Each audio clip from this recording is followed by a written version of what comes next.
back at it again. Been a while. All right, I think this has been the longest break I took because I was in LA, of course. But we're back at it again, and a few things happened in the meantime. For one, I blew my funded right before I left for LA. Uh, I took a break, didn't look at any charts the entire time that I was in LA, and now I'm back in my hometown, Kingston, to look a little bit more at the charts and tell y'all what I'm saying, what I'm thinking. Back for school as well, just a little bit more until exams start. So I'm gonna pump out a shit ton before then, and fuck it, let's just get back into it. I've missed y'all.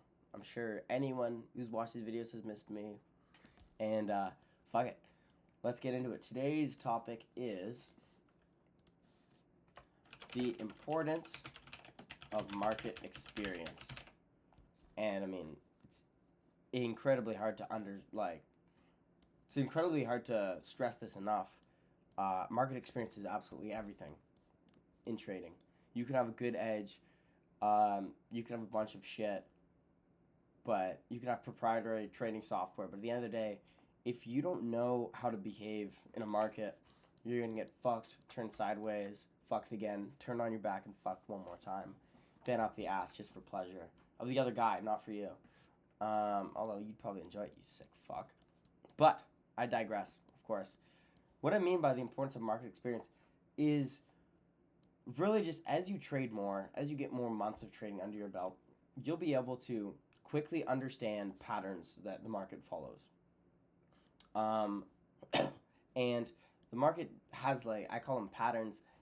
It's really just like, I guess the best thing would be to call it a motif.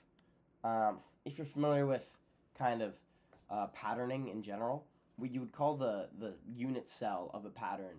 Say if you have something like, here, I'll draw a little, where's my brush? Here it is. If you had something like this, and it was just a row of dots, a row of circles, this, oh fuck, that is called the motif, all right? The motif is the smallest unit that gets repeated.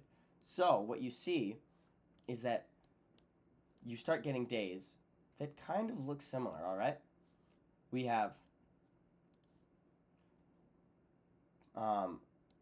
huge chop at midday, all right? I mean, this was a half trading day, so this doesn't fucking matter. Here we have huge chop, or yeah, we get here, chops, this one crashed then. But, hold on, let me go back, keep going. We have huge volatility, again, then it chops. And what you realize is that we have, again, I mean, this was market start, huge chop. What you have is things that repeat themselves over and over again. And you have to understand why, or you have to understand that it's happening to be able to take advantage of it, right?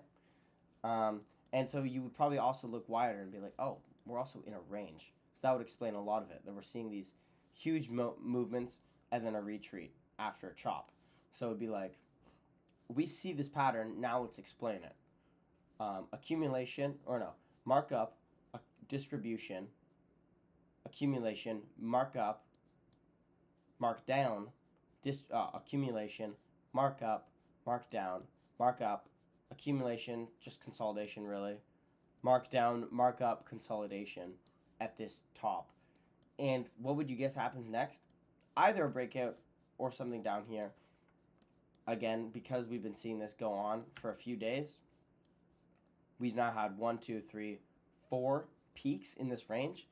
It's likely that we're going to see this go further up, actually, because ranges, just as like on a daily time frame, ranges barely tend to hold for like 4+ days, or like more than longer than a week.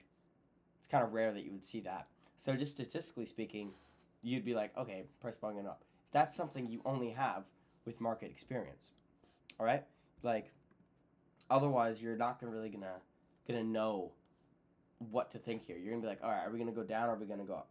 Market experience is what essentially takes you from having all these choices and narrowing it down. When you have a holistic understanding of the market, you can then make choices actually, and it won't be like you won't be confused anymore once you actually get market experience. But hold on, what was I gonna say as well? Yeah, I mean, another important thing is like you just have to keep your finger on the pulse of what's going on. Like I traded today, I should not have really because I just gotten back, or yesterday even so. Like yesterday, I lost 3 trades and then I stopped trading for the day. Oh, we're coming down here actually. I was just monitoring this post market. We want to look at this, like this for instance, you know. But when you come back, you really want to just have your finger on the pulse for a few days before you actually start trading again, so that you can understand the motifs, so that you can understand what kind of regime we're trading in. We're trading in very jagged range right here on a daily range, and that's going to inform how you trade on the day, right? Where you expect there's going to be chop, where you expect that there's going to be lots of high volatility, high movement. That is all informed by just keeping your finger on the pulse, right? Okay, Loki lost my train of thought, but back now. Wagwan Fam.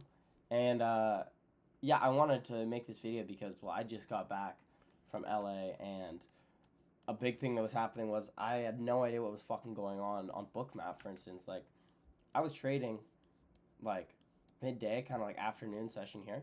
And if you just look at this, like, this is not at all what we were seeing 2 weeks ago. At all.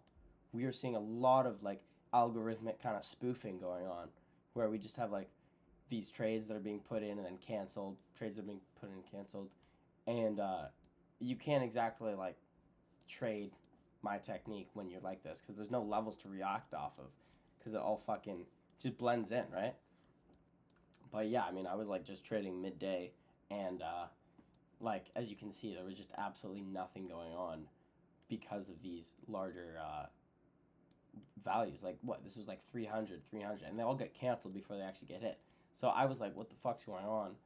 I still tried to trade though, because I was like, maybe we'll still hit like values. And like, it didn't work because there was nothing to target. And like, say like I would be using these like weaker ones, and then like they would just not work that well, right? They would be like chopping, just bad price action in general was kind of fucking here. So that shit was kind of fucked. But I mean, then now you see we're getting back to this. We're starting to see more shit going on, more reactions. This is just Globex time after hours. But now that I've had my finger on the pulse for the past 2 days, I'm going to understand a lot more. Tomorrow, if the same shit's going on, I'm not going to be making trades. But if we're back to kind of regular programming, then I will probably be looking for trades. Make sense? Perfect. That's about all I kind of really wanted to go over today. But I mean, expect more videos in the next few days because, yeah, I mean, fuck it. I gotta up this shit up. You know, I mean, gotta lock back in on this after my week-long vacation. So I'm gonna fucking do that before I start studying big time. And yeah, I'll catch y'all in the next one. Deuces.